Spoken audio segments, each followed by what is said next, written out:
দিন কায়েমের আন্দোলন করা ফরজ, এইটা অনেক বড় বড় আলেম ওলামাও তো বলেন। এরা অল্প শিক্ষিত অথবা স্কুল কলেজ বিশ্ববিদ্যালয় শিক্ষিত লোকেরা এটা পাইল। আসলে এই দিন কায়েমের আন্দোলন কোন শ্রেণী বিশেষ গোষ্ঠী বিশেষের জন্য কোনো ঠিকাদারি নয়। আল্লাহ তাআলা যাকে চান তাকে এই কাজের জন্য বাছাই করে। তারা আল্লাহর পথে জিহাদ করে, কোন নিন্দুকের নিন্দা, সমালোচকের সমালোচনার ধার ধারে না। এই আন্দোলনে সবর এবং তাওয়াক্কুলের গুরুত্ব সবচেয়ে বেশি।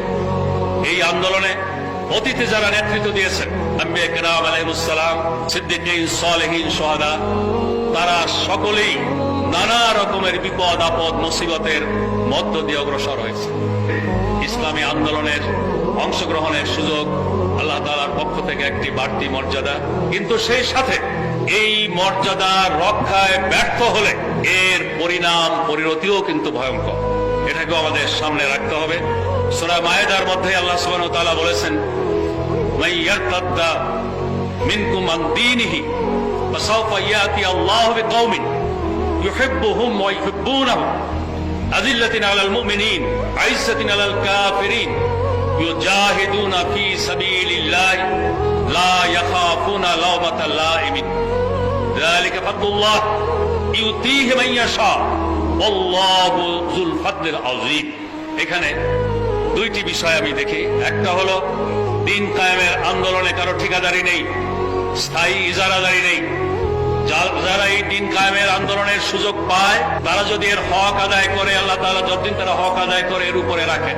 যদি হক আদায় করতে ব্যর্থ হয় তাদের পিছে হটিয়ে দিয়ে অন্য কাউকে সামনে আনে।